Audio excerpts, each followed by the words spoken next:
Hello दोस्तों, कैसे हैं आप लोग। आज मैंने एक और मांगा स्टार्ट किया है जिसका नाम है टॉम राइडर किंग, जो कि सोलो लेवलिंग की तरह ही बेहद इंटरेस्टिंग है।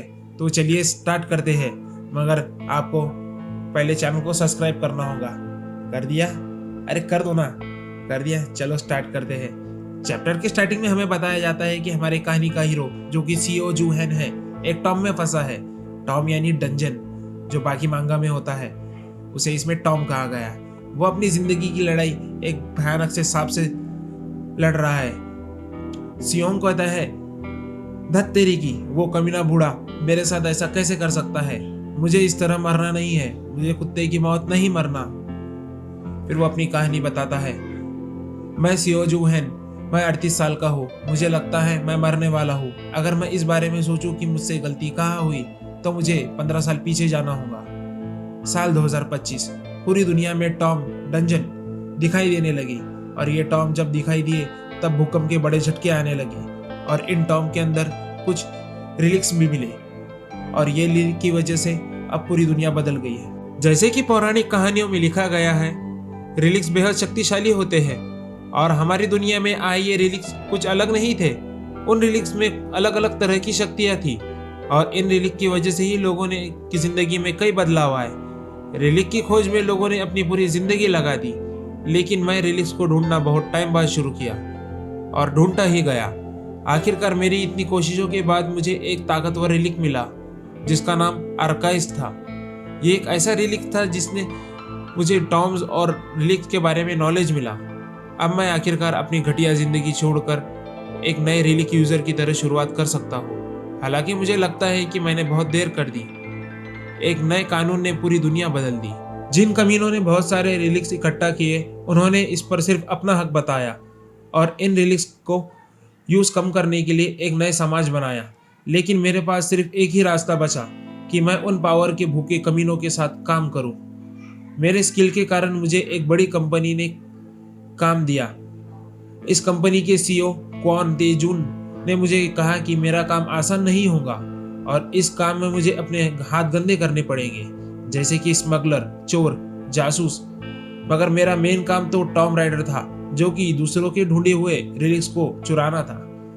मेरे लीड में टॉम राइडिंग में लौटने वाली टीम ने शानदार रिजल्ट दिए, और आखिरकार कई साल बाद सीईओ कॉन दुनिया में सबसे पावरफुल रिलिक यूजर में से एक बन गए। ये सब इसलिए हुआ क्योंकि रिलिक्स जो कि मेरे और मेरे टीम द्वारा चुराए गए थे, उनके वजह से वो दुनिया में इतना पावरफुल बन पाया। सीईओ कॉन की पावर जितनी बढ़ती गई, उतना ही लोग मुझसे नफरत करने लगे। मुझे एक तानाशाह के नीचे काम करने वाले कुत्ता कहने लगे। इन सब बातों के बावजूद मैंने अपना काम शुरू रखा, और इस पावर के नशे में डूबी हुई दुनिया में मैं कर भी क्या सकता हूँ। मगर मैं सच कहूँ तो मैंने कभी नहीं सोचा था मेरा अंत इस तरह होगा। मैं अभी जिस मिशन पे हूँ वो भी एक जाल है जो सीईओ कॉन द्वारा बनाया गया। उस कमीने ने मुझे जानबूझकर मेरी टीम को इस खतरनाक मिशन में भेज दिया, क्योंकि उसे हमारे स्किल से खतरा महसूस हो रहा था। फिर हम कहानी पे आते हैं जहाँ सीओ जूहॉन एक बड़े से सांप से लड़ रहा है। सियोंग कहता है, साला इस सांप की दिक्कत क्या है, मेरी सारी टीम को खाने के बाद भी ये शांत नहीं हो रहा। चलो आगे बढ़ो, मुझे खा लो, मैं तुम्हें अंदर से फाड़ दूंगा। और वो कमीना क्वान तेजॉन, भले ही मैं आज मर जाऊं, भूत बन जाऊं, मैं उस कमीनों को छोड़ूंगा नहीं, चाहे कुछ भी हो जाए। तभी एक रिलिक्स में से आवाज आती है, अरे यार तुम बहुत शोर मचाते हो। सियोंग कहता है, ओए तुमने अभी क्या कहा। रिलिक कहता है, क्या तुम मुझे सुन सकते हो।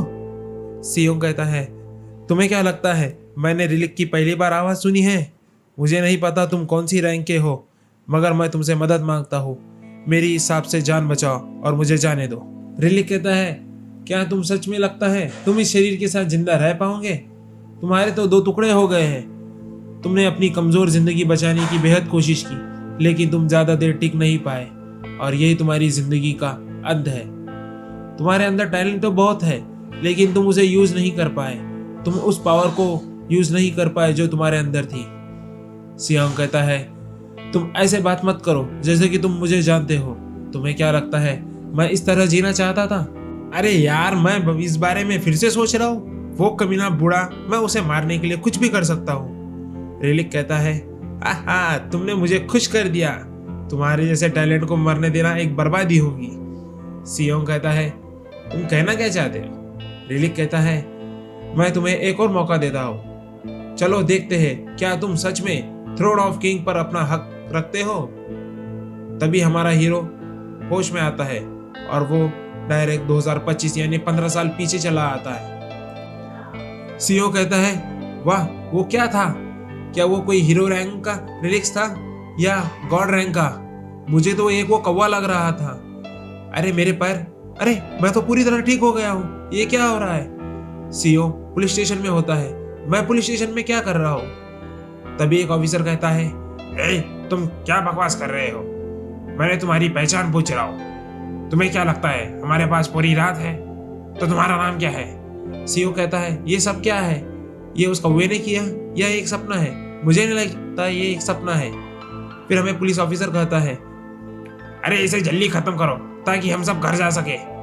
दूसरा ऑफिसर कहता है, मैंने तो हार मान ली है, ये साल भी ऐसा ही है, शायद अगला साल 2025 अच्छा हो। ये सुन सीओ शॉक हो जाता है, क्या ये 2025 है? मुझे पक्का पता है ये 2025 नहीं है।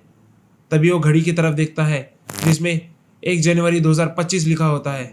सीओ कहता है, ये क्या मजाक हो रहा है? अरे नहीं नहीं नहीं नहीं, रुको रुको रुको, मुझे याद है, ये स्कूल का लड़का, ये साला शराब के नशे में मुझसे लड़ रहा था और मैं भी इससे लड़ पड़ा और मुझे पुलिस स्टेशन लाया गया।